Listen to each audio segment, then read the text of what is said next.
Yeah, this is the Sid Perou story. It's not because he's died or anything, unfortunately, but he's actually going to retire eventually. Well, he might retire. But then again, you know, if you get a phone call from Thailand, just ignore it. I was working at Ealing Film Studios, and I used to go off caving at weekends from time to time, and I'd actually travel up on the Friday night on the train, straight from work, cave all day Saturday, drink most of the night Saturday night, then cave all day Sunday, and then go back on the train overnight, straight back into work again. So apart from being shattered, I was still covered in mud and mud in my hair and everything, and I'd turn up to work like this. So they knew I went caving, and they wanted to do a caving film. And originally it started out as an outside broadcast, which proved impossible. And then it finished up that they decided to do a film about cave rescue. They sent me up just an assistant sound recordist to advise, really. And the cameraman was a little tubby Scottish guy called Hamish. And basically, I mean, the equipment was a disaster. The battery pack round his waist started exploding. Everything went wrong. And they turned to me and said, look, Sid, you know, we've obviously got problems. You seem to know what you're doing. Any chance of you coming up and filming the underground stuff on a rescue for us? The film that follows is about a real cave rescue call-out. All the scenes of rescue work below ground were shot during the actual operation and will be shown exactly as they happened. Some of the scenes on the surface were taken on other days.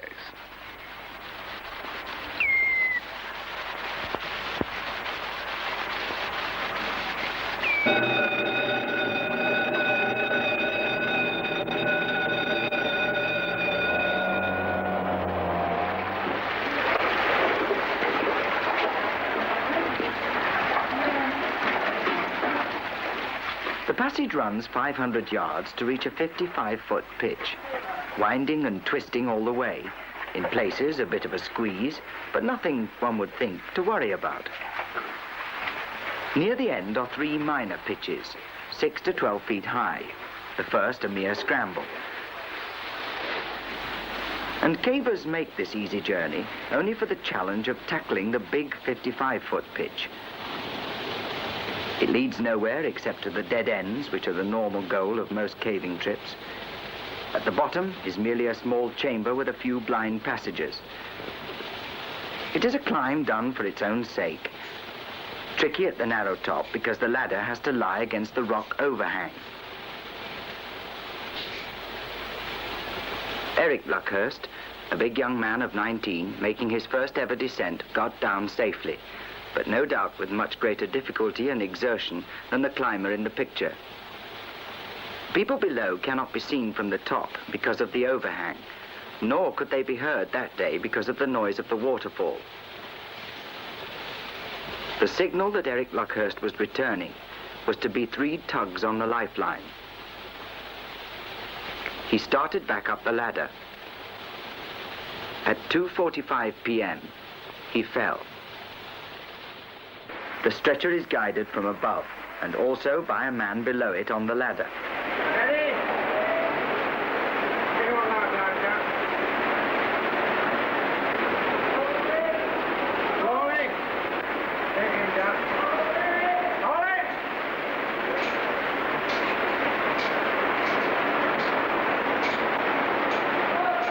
Stay up.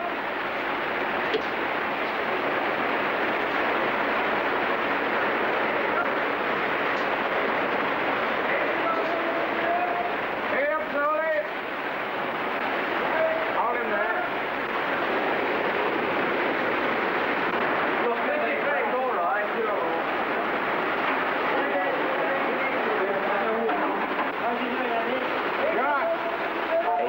8:26. In answer to your request, we now estimate that it will be 2 hours before we get this boy out of the hole.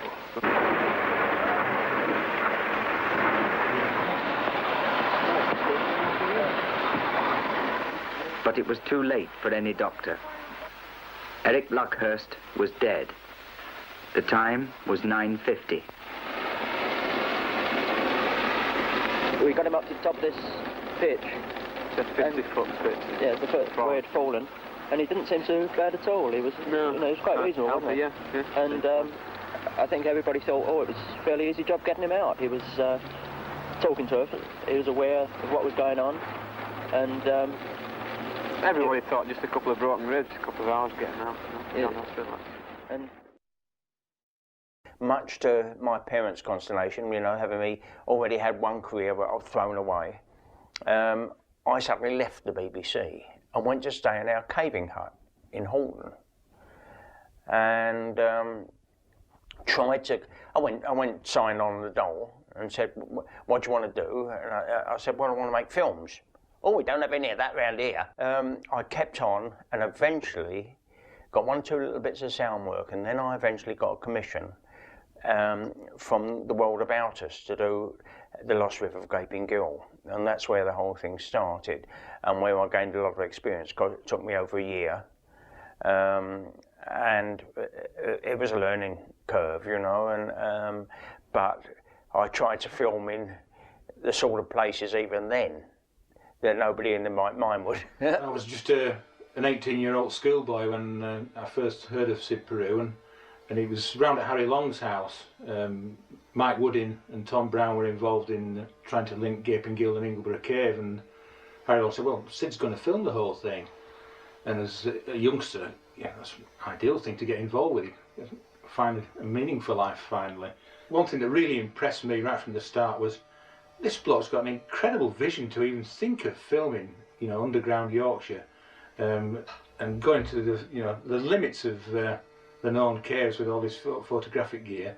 And it was just a vision, because I don't think even Sid really knew how it would all come together. It was just that cavers jumped on the bandwagon with him and helped him out and sorted things out, and amazingly, you know, it all came together. High up on the Pennine Hills of northwest Yorkshire, a river, Fell Beck, begins to carve its way between the limestone folds. Almost before it's begun its journey, it becomes lost. The water spills down a hole, Gaping Gill. What happens to it? No one knows.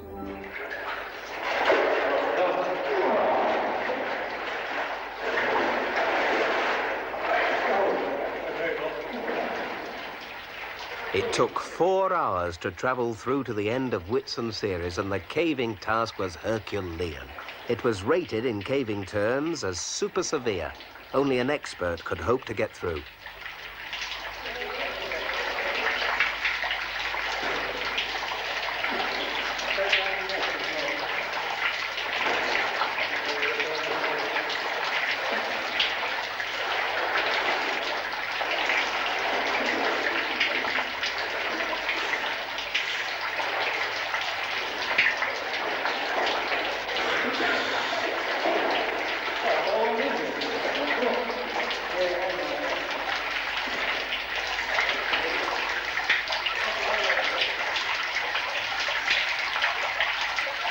Perhaps it was the contrast from the liquid mud they'd just been through which made the white stalactite seem so delicate, and as the cavers spoke, it vibrated.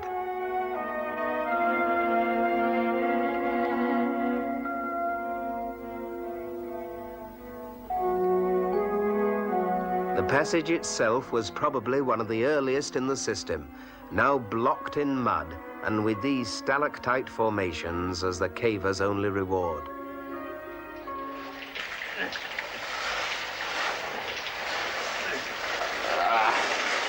They enlarged it enough to squeeze their bodies through, and they were into a new passage.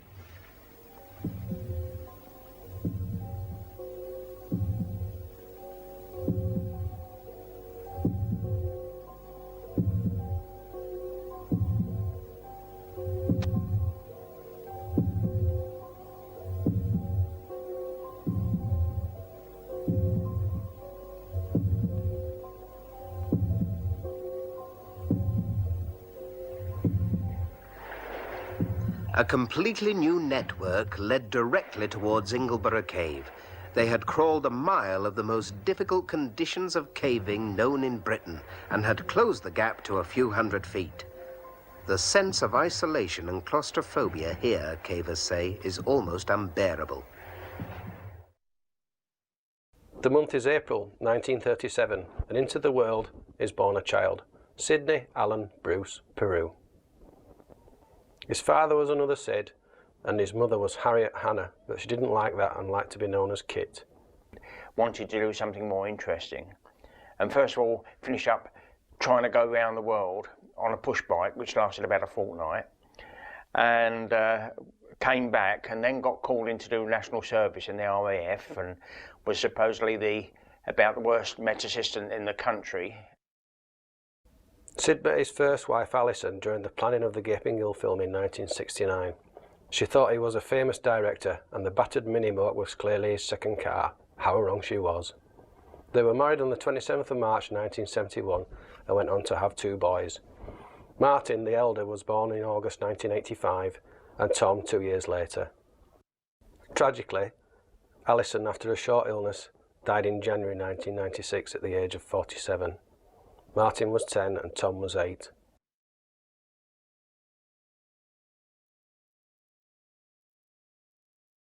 You know, you get to know Sid and you sort of, all the idiosyncrasies of Sid filming with Sid. And of course, we started off with a film that was going to take, it's going to only take about 12 weeks, lads, you know, and the pay's 10 quid each, you know. And of course it finished up, it lasted 26 weeks, every weekend, down Simpsons. And in the course of this, with some sort of, all sorts of events that happened which involved Sid. Probably the earliest ones were when we arrived on the scene, we were down in the cave, we'd done a couple, 2 or 3 weeks filming, and we started shooting this particular day, and within about 30 seconds the lights went flat. So it's, Sid, you know, what's going on? Oh, well, I've been that busy this week, you know, and I forgot to recharge them and all this business, so that wrote that off. Anyway, it happened again the following week. So that's really the first event. And not long after that, we were somewhat further down the hall, and we got to the sort of stage when, to change film in those days, it was a wind-up camera. So we had a whole checklist. Sid, take the lens cover off. Sid, have you wound it up? Sid, have you got a film in?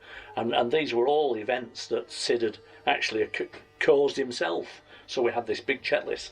Anyway, we get to Stone Pot, and we'd just shot a roll of film, which was about, I think, 200 feet or so. So it's lights out, lads, I'm changing the film. So of course it's total darkness. Sid sat or straddled in the rift above Stone Pot near the duck, and of course you could hear him sort of busily changing the film, and then oh, splash, and of course Sid dropped. You can imagine, Sid, tell us you haven't just dropped the film that we've shot, it's the new roll. No, I'm sorry lads, we'll have to go back and shoot. So we had to get all the way back out to the sort of series of shots that we'd done leading up to that spot, and so it went on. But once the caver's eyes get used to the darkness, he can make out a narrow tunnel leading northeast from the entrance and keeping just below the surface of the moor for the first 30 yards or so.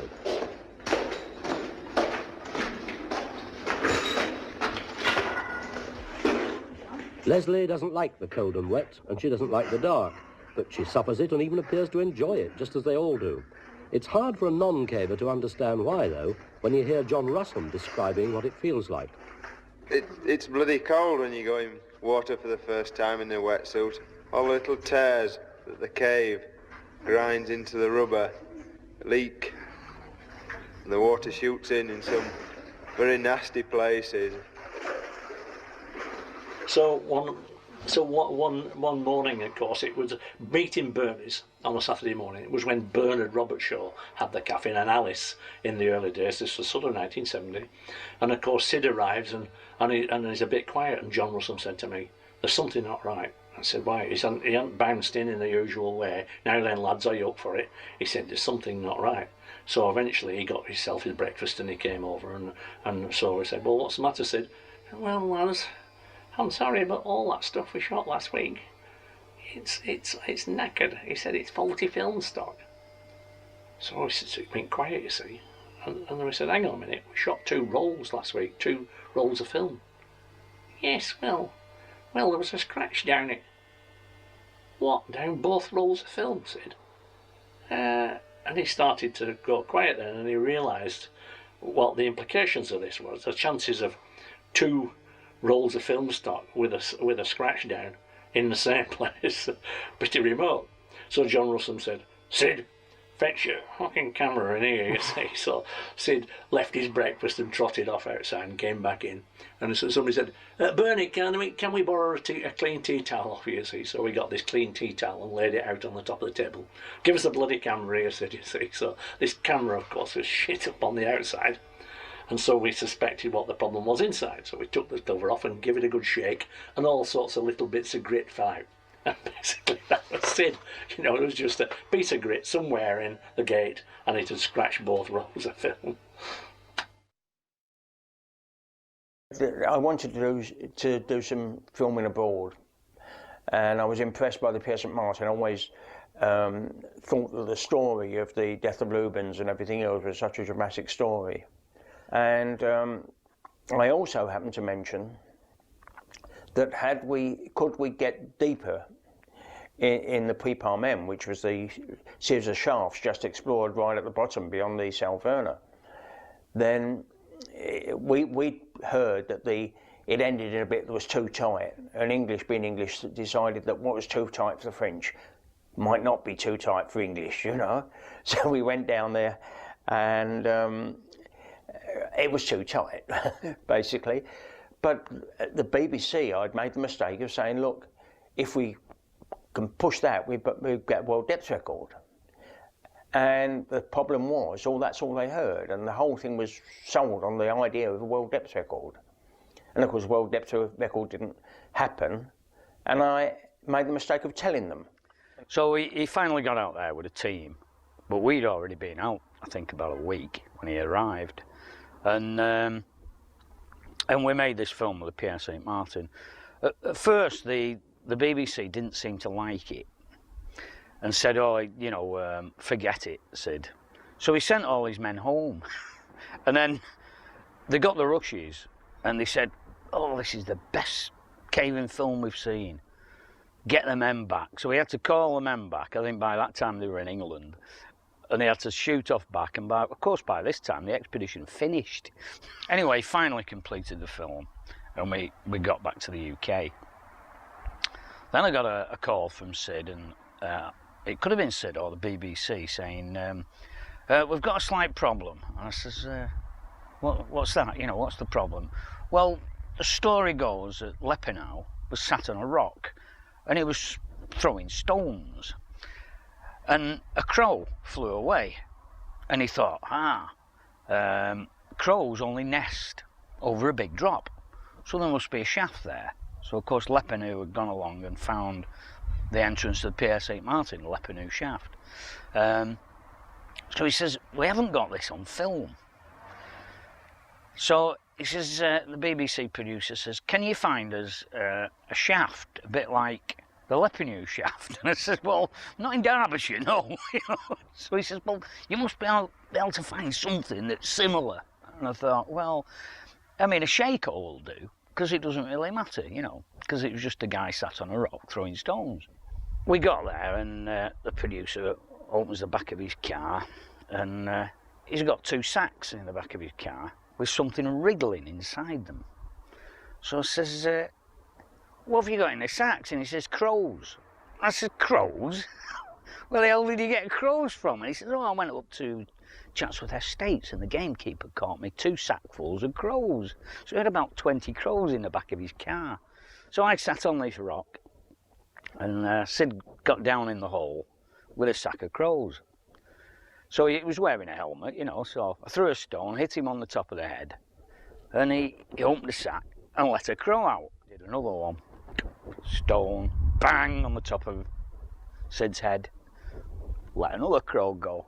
This one kind of crawled across the grass and then died. Cut, let's try again. So, by this time Sid's doing his usual laugh, you know, like he does. I can't do it. But anyway, finally, we managed to get a crow that actually flew out of the hole, and he got this shot. Now this bit of a shot must have cost thousands for what? 2 seconds? 3 seconds? Whereas Sid had done the whole film virtually for next to nothing. Then, on the very last evening of the 1950 expedition, 2 of the explorers were dangling their legs over some minor pothole and idly throwing stones into the shaft.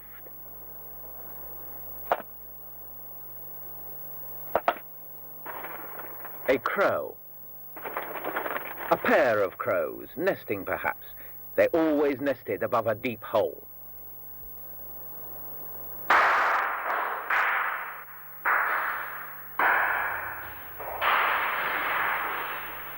It was, when they measured it, 1,130 feet deep. Next day, they sent a telegram to their friends. Have discovered the deepest vertical hole yet known.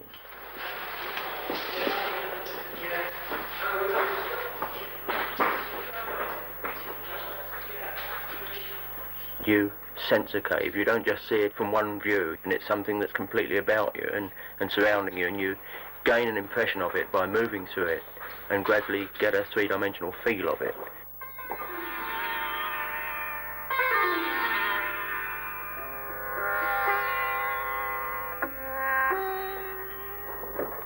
They call this the meanders, as tight and difficult a passage as you can find. More a vertical slit than the passage, with the fear that if you fall, you might become wedged.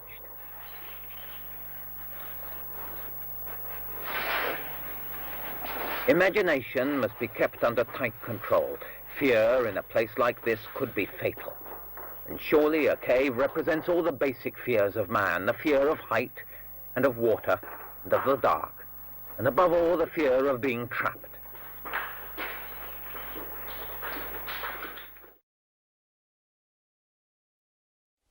We want to go to Norway and climb a thing called the Troll Wall. It's a mile-high face. And I said, hang on, I'm not a climber, you know. You know, I can climb, well, you can climb ropes. You know, we'll fix ropes for you, that's all right. So I finished up, eventually getting the money together. We faced with climbing 5 days we were on the Troll Wall, sleeping on little ledges and one thing and another. They decided to stay put and excavate the ledge while the lead climbers found the route and roped it for the support party so that things could go faster. Dossieth and Brooks set off to climb and rope another 3 complete pitches. The single-decker bus we've been talking about is the largest speck of white in the middle of your screen. So, have you had a forecast down there? We've had a bit of rain today, earlier on. We're just drying out now. There's still a lot of low cloud about, and still looks a bit unsettled. Have you heard anything over? It rained for a short time this afternoon, but it's stirred up down here, and apparently it's supposed to be dry until Saturday. Over. Till Saturday? Oh, so that gives us quite a few days to get up then. All right, thanks. Caleb, is this your last transmission for tonight? Over. Yeah, it probably is. I think so. I think we'll be turning in shortly because we want an early day in the morning. Over. Okay then, love, now take care of yourself and don't you wander about with no rope on like Sid. And have a good night. But it was cameraman Perou's worst moment. Although he didn't know it until the film was processed, he had picked up a shred of lichen in the camera gate, and he was exhausted. He had spent all day hung out on slings, with often the whole weight of the camera, 15 pounds of it, directly on his eye. It seemed to the follow-up party the day would never end. Nobody filmed the filmmaker. 17 hours after recording the departure from the terraces, Perou climbed this pitch, not on the rock itself, but on a rope, swinging free from the rock, dangling out over open space. As he went, he discovered the rope was knotted in 2 places. He was too tired to care. It was a funny place for Perou to be. His sport is caving. While he fumbled for a while, Perou was shown the rope to which he had trusted his life the night before. The outer casing and 2 of the inner cores had frayed away completely. 3 men had come up by this rope with no other protection whatsoever.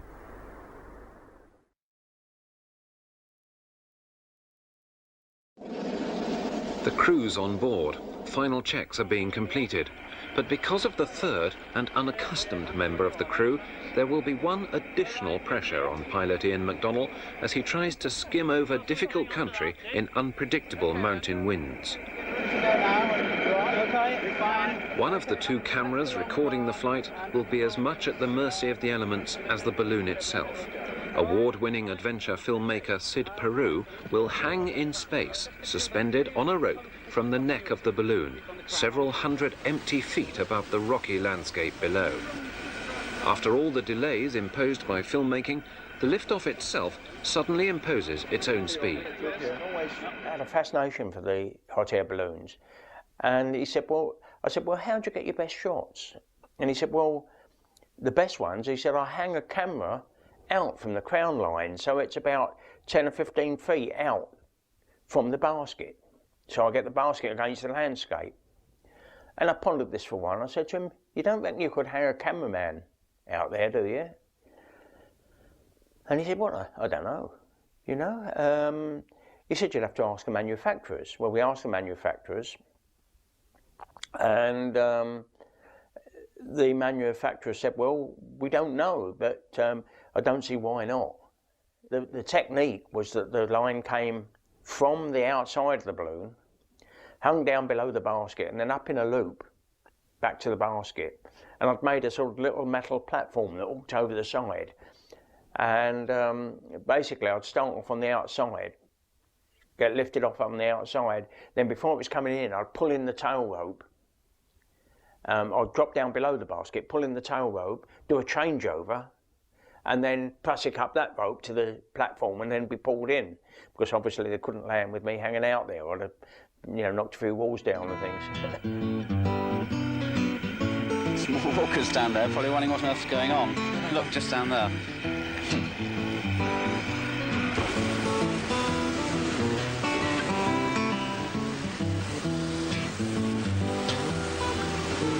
I need to be able to see that cylinder because it's my last one now. I've got no pressure on the others, okay?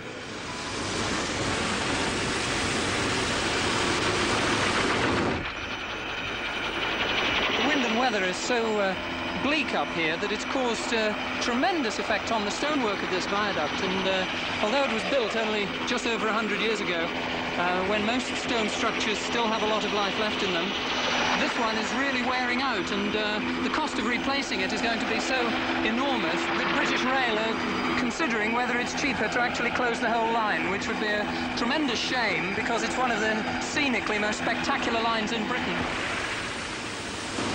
Hit the pilot lights, hit the pilot lights. Hold on, hold on. Hit the pilot lights, right, come on. Not the pilot lights, out. Hit the pilot lights. Come on, knock them off. It's gone. Okay, fine. Hold on tight.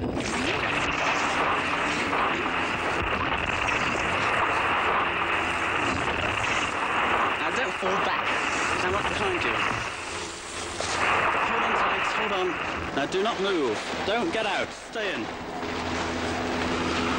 Stay in. Good. Or stay in. Okay. Don't get out, anyone, yeah? Whew. Okay, Ray, you can now get out, please. Yeah. Look as if you're very alive. Okay.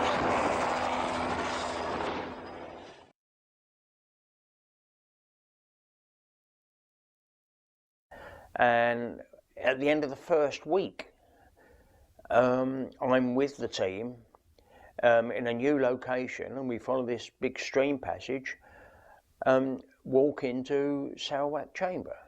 Well, I didn't walk into Sarawak Chamber, they did, because I got halfway with the cameras, and then there was a pool that you had to swim across, and I had no way of getting the cameras across. So I had to go out. And then they came back and told these stories of this phenomenal, huge chamber where they just got lost in this black void. Like going into Sarawak Chamber is rather like going up Ingleborough up from Creaner Bottom, only with a roof on, right to the top of Ingleborough. It's that kind of scale. It's absolutely massive. And at the top, we had all the natives with taking lights, and they were all supposed to spread out and walk across the chamber and to show the scale of the thing. But they were so scared of it that they they all huddled together like, you know, a primary school football team. They're all after the ball sort of thing and all together. And Sid kept shouting at them, now, spread out, now, spread out, now, spread out. And then he kept saying, use your walkie-talkie, Sid. And he was going, now, spread out, now, spread out. And then eventually he said, can you spread out, please, on the walkie-talkie? And he kept reverting to trying to shouting across this massive chamber, and you couldn't hear a bloody thing. At the entrance rift, the team is surprised to find the water has dropped so far as to make the use of a boat unnecessary. This makes much easier the task of transporting heavy filming equipment into the cave.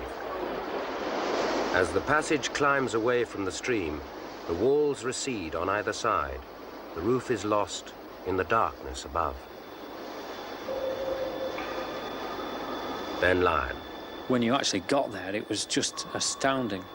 You go up the boulders and climb up and up, great holes between them, some of them as big as houses. The walls get further apart, and then they just disappear, and you're left on this slope going up at about 35 to 40 degrees, and it just goes on and on. The total impression was of climbing a very large, very loose mountain slope in total, utter pitch blackness. It was a very incredible experience.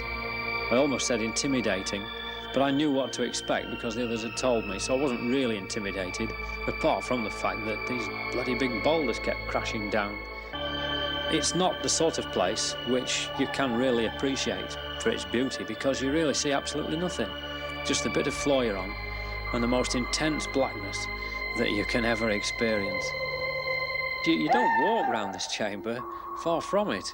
It's tilted at such a steep angle with all this loose stuff that it's necessary to climb very, very carefully and gingerly up and around. It takes several hours to traverse right around it, and only by surveying around the perimeter of the chamber, that is, leading out a tape measure, taking a bearing of it, distance, and doing that all the way around, and then plotting it up afterwards, were we able to actually say what the dimensions were. And what was really nice about it, I used to get so many complaints. Why didn't you do this? Why didn't you do that? When you go back into the editing room, and this time, the producer and the director and the editor came out on the trip. They thought for a jolly, but I needed a shot with some old miners, so I got some old clothes and dressed them up in old clothes and got them carrying scaling poles in and scaling the waterfalls. And of course it's meltwater, it's freezing in there. And then having done that, we climbed up the waterfall and filmed further on. And left them sat in the bottom of this chamber under this waterfall. And they were huddled together under a cape. Absolutely, were going down with exposure by the time we got back. They were in a bad way, and eventually staggered out the cave. And the words I always remember said, "I'll never complain about your rushes again, Sid Perou."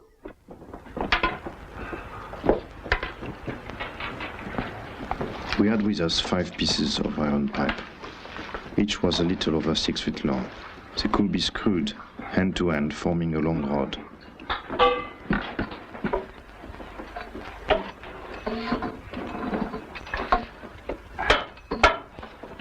Précaution, messieurs. Ces cristallisations sont fragiles.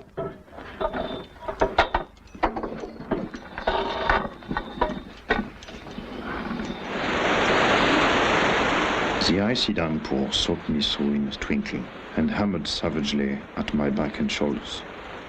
I could not even climb so fast as I would have liked, because I had to keep an eye on the balance of the pipe, which threatened to slide off.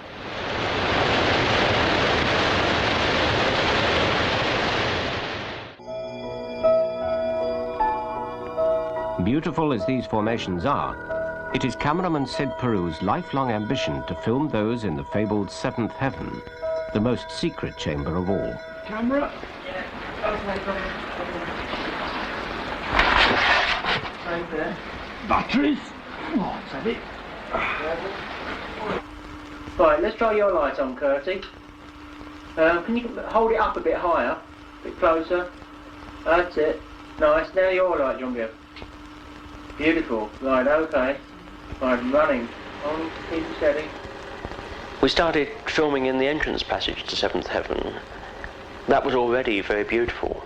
But before we were allowed to enter Seventh Heaven itself, we were going to have to take off our boots and all our muddy overgarments, even our helmets, to minimise the damage that we could cause.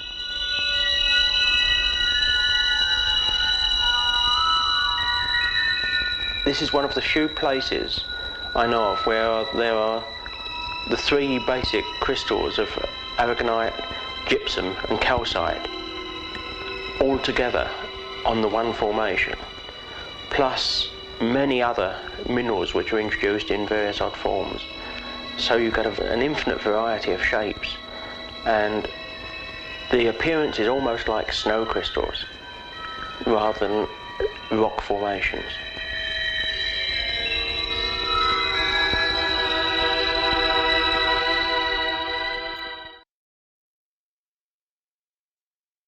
You know, it looked like the whole thing wasn't looking good until we went down in the valley and explored a rising. And Dave Gill discovered this short duck through that led to a fine piece of stream cave and you know, quite a decent resurgence cave called Vesterkog. Gail Searby explains. Vesterkog was the most unusual cave, with the very small entrance. Then just down below the entrance was the lake. What does it look like around there? Not too good, actually. We really weren't at all excited when we went in there. We just thought we'd have a swim around the lake. It didn't seem possible that there could be a cave on the other side. Hold on. Yeah, there seems to be an airspace on the other side. I'll have a duck through and have a look. Okay? Okay.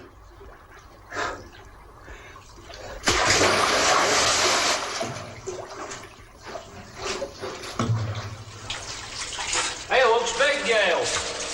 I'll just be right in line. Go here, Dave. Come on through. Looks like it's going, Gail.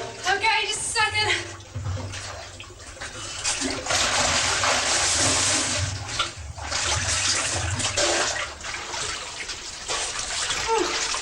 Oh, wow, it's really big. It looks it. Great. We were incredibly excited when we first got through and we started wandering along the really big passageway right at the very beginning. Woo!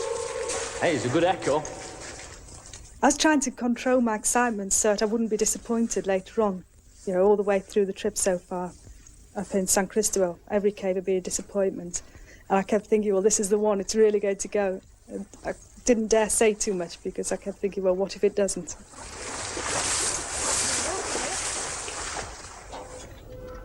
With the help of the Presidente, a house is found to accommodate the team at the nominal rent of £10 or $15 US per month. What was it about the earthquake hit? That was Vesterkog, wasn't it? Yeah, just before Sid went sick on the trip, I guess. We were staying in a house in a small village in Mexico. Sleeping on the floor. There was about 20 of us in a house made for 3 people. Usual caving thing.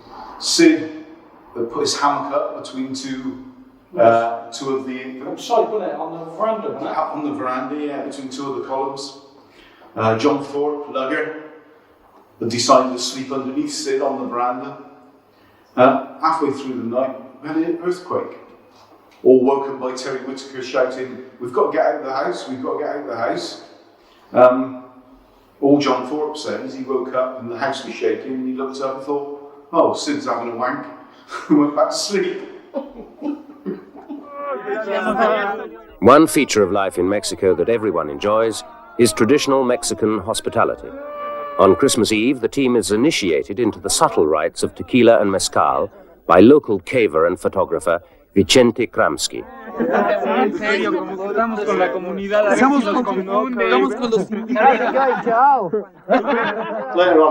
on in the evening, of course, alcohol took over, and all the hats did eventually end up on Sid's head, and there is a photograph somewhere of him with all the little pointed hats all over his face, his head, and round his neck. in Dracos. I remember very innovative Sid, and I remember being at the back of the Hotel Marnie in Dracos when we were all trying to avoid the landlady's daughter, and Sid was there and had to make conversation with her quite a lot of the time, and whilst at the same time trying to make about 4 or 5 1,000 watt lights out of old saucepans, and being very successful as well. Well, that was Sid all over, really, very innovative and incredibly hard working, and and he got the results in the end, which was great, despite all the mishaps en route. But it was great fun working with him. But there's a limit that you can take, and I guess I'd had mine after a few years.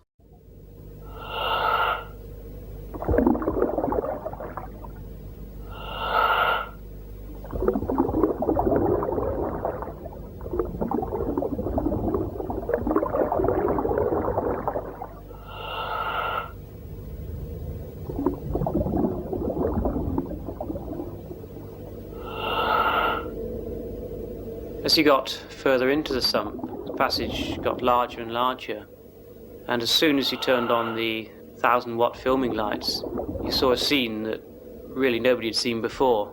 The passage was laid out in minute detail in front of you.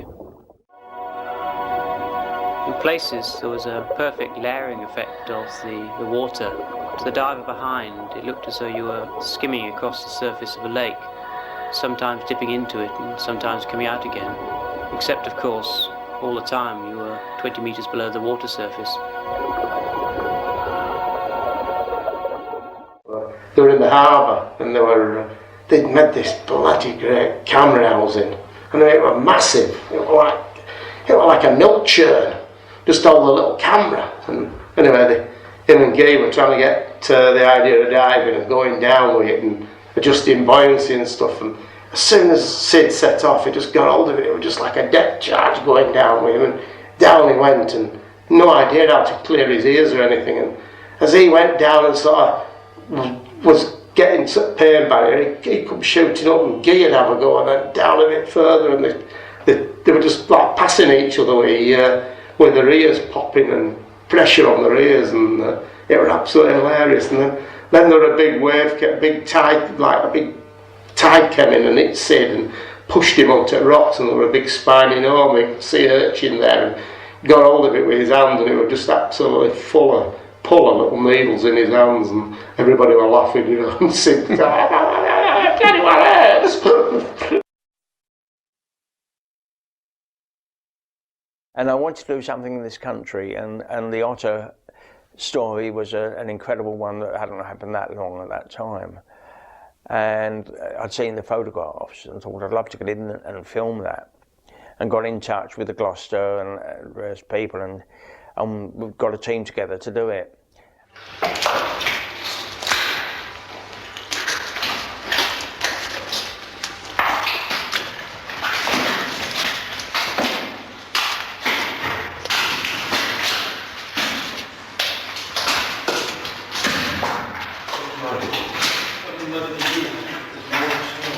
Eventually, the passage brought them to a muddy incline, and the seeming conclusion of their exploration. We moved away a few boulders, and there was a black space beyond. Immediately we scrabbled through, and suddenly the cave got a whole lot bigger, and formations started appearing, and the further we went along this huge passage, the formations got better and better. As we got to this corner where the passage grew perhaps 30 feet wide and 20 feet high, the formations were huge. We were red-faced and literally hoarse from the excitement of shouting, and 6 of us galloped down this passage before we got to some even more incredible formations. They were certainly then the best we'd ever seen in Britain, a forest of huge stalagmites leading upwards towards a ceiling where other stalagmites hang down. The minute we walked into it, we realised that there was nothing like it in the country. It was a unique cavern. It's something cavers dream about, and many cavers spend hours and hours digging and never getting anywhere, getting disappointed, giving up, and just now and again you have a major discovery. and these are so few and far between, especially in the British Isles. It's really something if you're the person involved. Then the one thing that the trip revolved around, of course, was that we needed to charge up the filming lights and we needed to charge the caving batteries. And Sid had built a charging unit which consisted of a fairly significant transformer inside a metal ammo box. And so we thought, right, time to get some batteries charged up, and he got out all the crocodile clips and set it all up and switched it on, and the lights went out because there was obviously a major problem with this transformer. He opened up the box, and instead of the transformer being sat there nicely sort of secured, it wasn't nicely secured. It had been floating around in this box the whole journey really into the cave. A lot of the insulation had been knocked off the windings, and because it was just a dead short. And so we were looking at really a disaster, because without filming lights, without batteries, we're not going to do anything. We're going to have to go out the cave. But Sid, really sort of almost brushed it aside and said, well, it's not a problem, I'll repair it.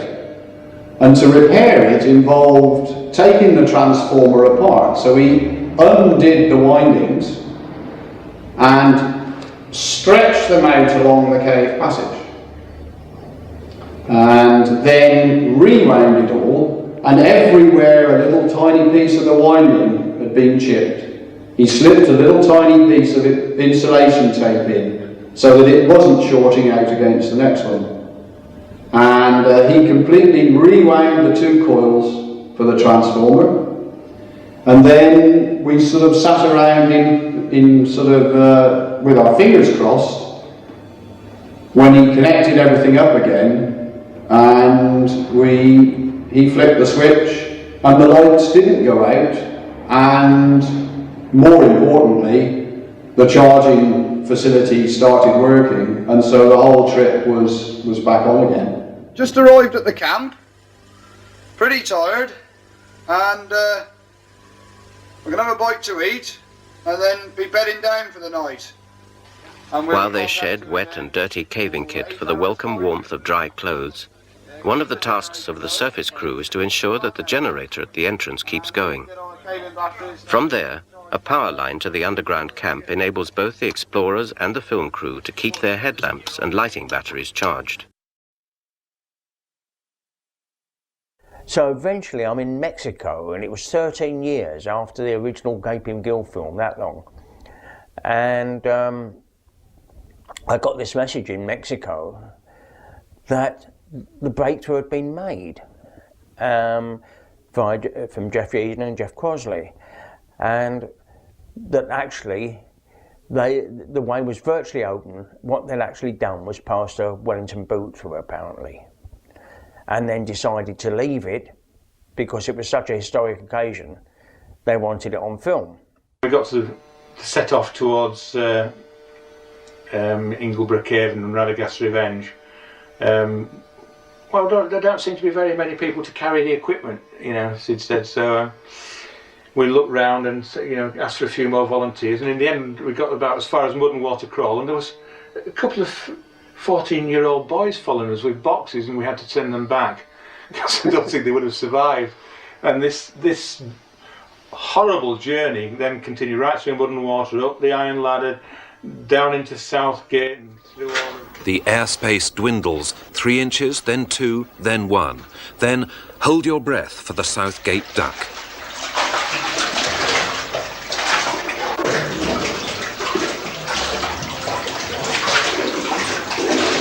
And we get to we're doing bits of filming on the way, and we get to the connection, and it's inside a boulder choke, which is quite a lot of drips of water coming through. And there's like 3 or 4 of us cramped up in this boulder choke, and Sid's trying to get the actual connection shot as we go through. And every time he opens the camera up, he opens the back up, gets to filming, and spills it all up, and just about shut the door of the camera, and a little drip of water goes in. He He goes, bugger, bugger. So out, door open again, film redone, all sorts of stuff. Just about shut the door again, another drip of water. And this happens about 4 times.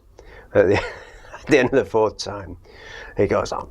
He exploded with rage, which it's not very often that Sid kind of gets annoyed about stuff, really, or he didn't. And he just said, I don't think it's going to be feasible. And there's all these people who are already going down with exposure and stuff, and there's this silence for a minute, and then Jeff Eden broke the silence, and he just said, Sid, it'll have to be. We're just at the dig now, and wonder if your reading is okay. Over. Okay, Jeff, loud and clear. What's the situation? Over. Well, at the moment we've got Jeff Eden in the dig. He's just trying to lower the water level slightly so that we can have a look, see what the situation with the rocks is like. It looks as though there's only 1 or 2 to move, so hopefully we should be able to get through in quite a short time. Right, they can come through now, and so they're waiting for them to arrive and all this kind of thing. He says, run film, run sound, they're coming down and says, run sound, and then the next thing we could hear was, which was Chris Gibb had fallen fast asleep. Chris, this is now good. You've got to be awake to do this sort of job. Anyway, they had to go back into the sump, and Chris managed to stay awake to see him coming up. Are they coming now? The line's twitching. Oh, yeah. Fantastic. Great, at long last. I'm going to get a shock to see us here. Well, the expected is really ill. Who's this? Oh, it's Julian. Is he behind you? What's the vid like? What's visibility like in? Pretty poor. That dig is absolutely obnoxious now. It's really filthy.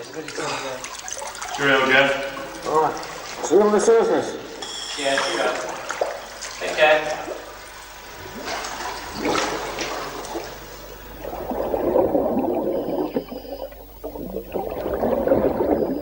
Normally you're quite reluctant to get cold and submerged, but on this occasion it was a great relief to finally don our air cylinders and dip our heads beneath the water. Jeff and me put on the diving gear that Jim and Julian had swum through with, and as soon as we went underwater, it was like we felt like prisoners escaping from a jail. We'd been condemned to Sid for so many hours, and we could escape. As we got up to the far end of the 600 or 700 foot of sump through to Ingleborough Cave, the first thing that happened when the mouthpieces dropped out, we both burst into laughter, thinking what horrors we'd left Jim and Julian with. We've got Sid there, virtually, needing rescuing. Well, and a team that needed to. They rescued themselves, and it took them about, I think, 15 or 16 hours to get out, and it was a major job. Whereas we just cruised out of Ingleborough Cave with the Bradford team carrying us and singing, what was it, Jerusalem, on tops of our voices.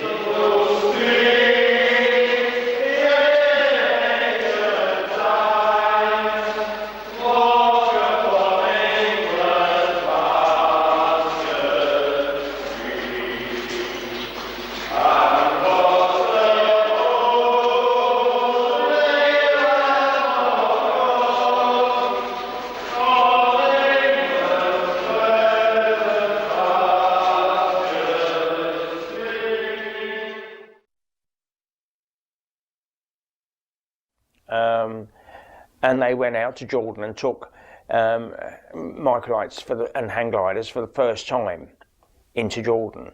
And King Hussein, who was very keen on flying, was involved, and it was great, except that Yasmin, which was the girl's name, developed a cough. And when she came back, it turned out to be lung cancer. And she was, I forget, 23, I think, something, and she was dead within months.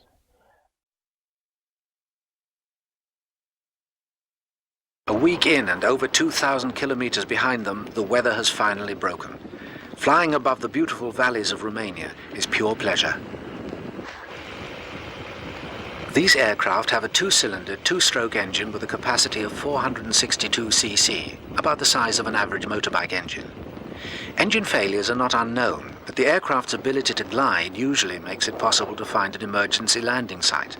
However, in some types of terrain, the options can be almost zero, and ahead lies just such a section.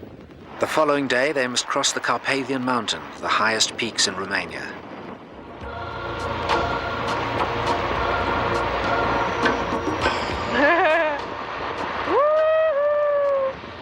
Okay, up we go and off we go. Golf Mike Yankee Bravo Whiskey is now 2 miles west of runway at 1,000 feet QNH 1014 and holding. Okay, confirm flying only 1 aircraft or 2 aircraft? We are 2 aircraft. Well, we've been told to hold our position 2 kilometres from the runway at 1,000 feet, so we're actually orbiting in a holding pattern. He's got us in sight, so there's 2 aircraft to land on this runway before us, and then we'll be cleared to land. I've done this in a 747, but I've never done it in a microlight before. The only places they have official permission to land are Istanbul and Ankara. But what seems to escape the authorities is that their range without refueling is half of that distance. Fortunately, they can carry the necessary fuel in panniers. Golf Papa Victor on short times for the taxiway 1. Victor Papa Victor, clear to land as number 2 and taxiway number 1, 26008. Golf Papa Victor, clear to land. Put her down, Ben. Here she goes. But Yasmin has the last joke. Judy's throttle is about to stick open one more time. Golf Bravo Whiskey, taxiing to keep out of way of Golf Papa Victor.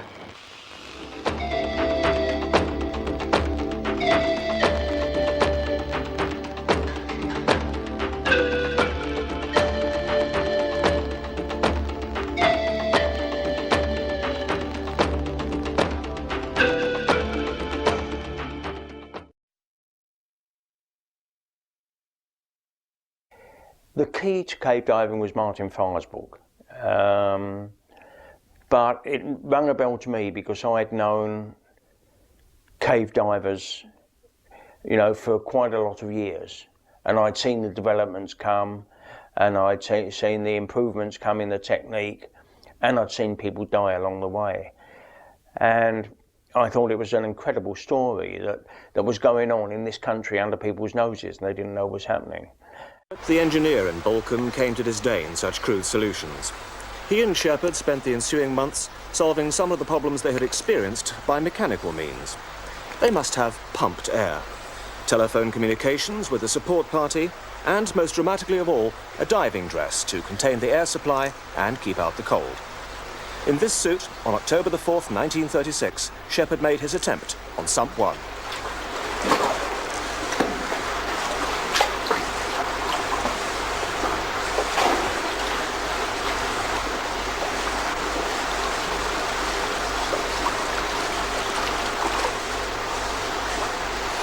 Pumping. Any sound yet, Jumbo? How's going? Can't hear.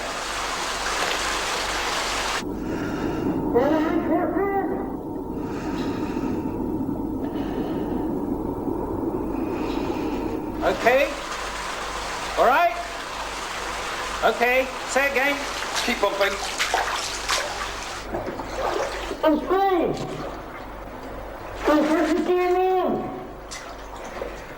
Okay. It's through. Oh, clear the air. Keep pumping. Yeah, keep pumping. You all right? Yeah. The water disappears into a pool at the bottom of the Berger, and it comes out at the caves of Sassenage, about 1.5 miles away, and a few hundred feet deeper. So we knew there was a potential to make the cave even deeper if we could get through the siphon. So I went in on a heavy line, a caving line, in case the river went to a narrow passage, in which case there'd be a heavy current which I wouldn't be able to swim against, and the people who were paying out the line could have pulled me back if necessary.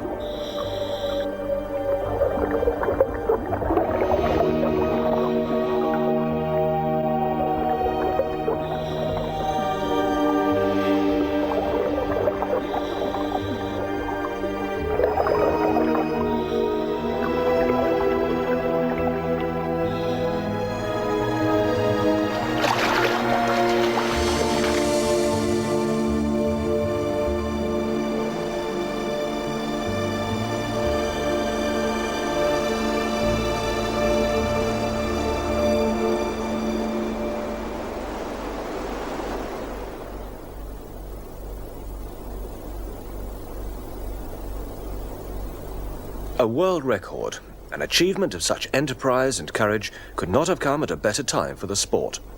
It was as though the whole game had been lifted to a new level. Cave diving, to its secret delight, was news. The missing Easgill water is now found deep underground, running in an impressive canyon. Following it downstream, a large, dark and forbidding sump pool stops progress. In March 1964, Boone, Clegg and a support party which included Clegg's wife Dorothy had decided to look at the sump. Boone elected to dive first. The Lancaster Hall sump is an enormous sump. I don't know if there's any bigger in the Dales. Instead of diving from the start of the sump, I thought I would save doing this by floating in a rubber tube to the end of the sump and then diving vertically from it. Now bear in mind that all this is without fins. Fins really weren't in use for cave diving at this point. I tied my diving line to the tube and then I paddled out the tube to the end and then I dived into it.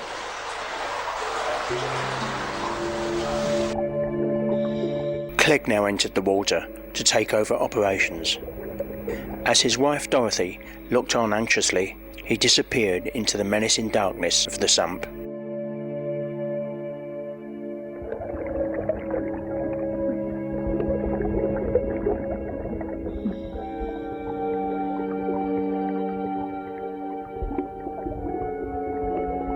At first, all seemed to go normally, but then there were indications that Clegg was having difficulties.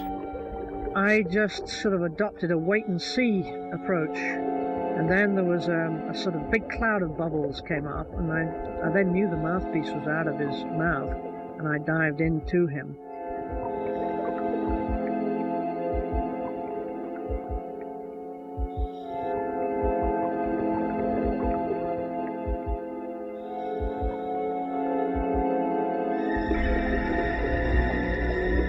He wasn't very far from shore, and he seemed to be in some kind of a slot. And I grabbed hold of him around the body and gave a terrific pull underwater and shifted him about a few inches. And I then shot out on the line that had been washed in and said, "Pull like hell," or something like that. And we pulled, and out he came like a cork from a bottle, but of course was drowned. And then the pressures were such that I eventually did a dive in Bowen, which I wasn't really ready to do. But I felt I was the only one that could go through and film the stuff beyond the dives. And I had no training hardly, and I on the way back, completely screwed up and came with a hair's breadth of dying. You know, I'd lost both my valves and I was laying there and going unconscious in the sump. And it was Watto that saved my life. And as I went round the bedding, all I could see was these fins motionless in the passage. And went a bit further, it's Sid. And I got up to Sid and he's there with his valve out of his mouth and just shaking his head. And just totally, that's all he was moving, just his head just swaying from side to side. The line twisted around his cylinders and I thought, oh no, Sid, you can't die on me. So we went up to him and I managed to get his valve back in his mouth and shook him a bit, and he still kept spitting it out. So it was a case of ramming it into his mouth at this point and pressing the purge button and getting some air into him. And on that it started to calm down a bit, well, so I thought.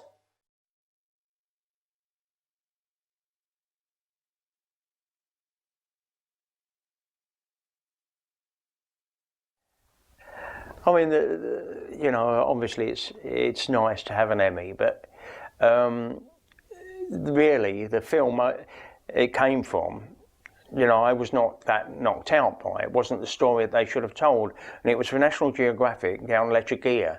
But having said that, just the opportunity of going down Lechuguilla, and I've been down twice filming, and going down there with filming lights and lighting that place up and seeing it with such light is absolutely sensational, and that's worth a lot more than an Emmy.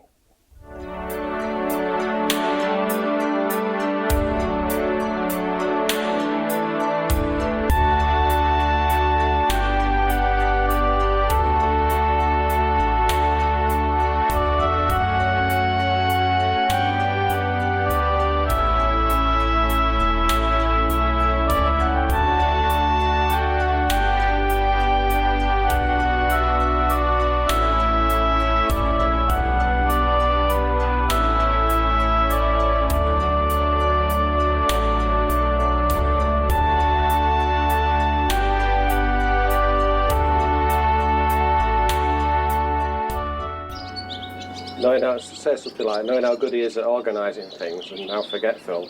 He'll end up in Thailand and his furniture will end up in South Africa.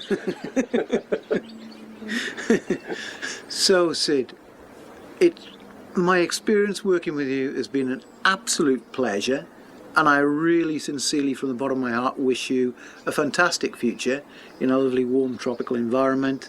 Yeah, I'm very envious. I just wish I could up sticks and move somewhere warm myself. So good on you. You've done the caving world a massive service, and yeah, you'll be held in high esteem by all of us. Thank you, Sid.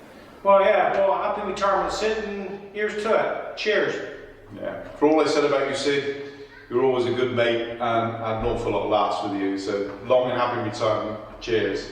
But if he's going to Bangkok or wherever it is, I mean, he deserves a really long and happy retirement, and I wish you all the best, Sid. So cheers, Sid. I'll be coming to see you in Thailand. Skype to Skype costs nothing whatsoever. So please keep in touch and keep us up to date with your latest exploits. I'm sure you're going to find some caves out there, amongst a number of other things. So best wishes. See you soon, mate. Well, Sid, you've put me into some fair places and we've seen some fair things, but I'm glad I can see you actually going now. It's going to be great knowing that when that phone rings, it won't be you ringing up wanting me to do something for you again. Well, all the best in your new life then, Sid. You know, you've managed to make our lives, enrich our lives considerably, but also we had a fair bit of misery to put up with, but I think you had even more to put up with. The main thing I must advise you to do is never go down a cave again with a camera.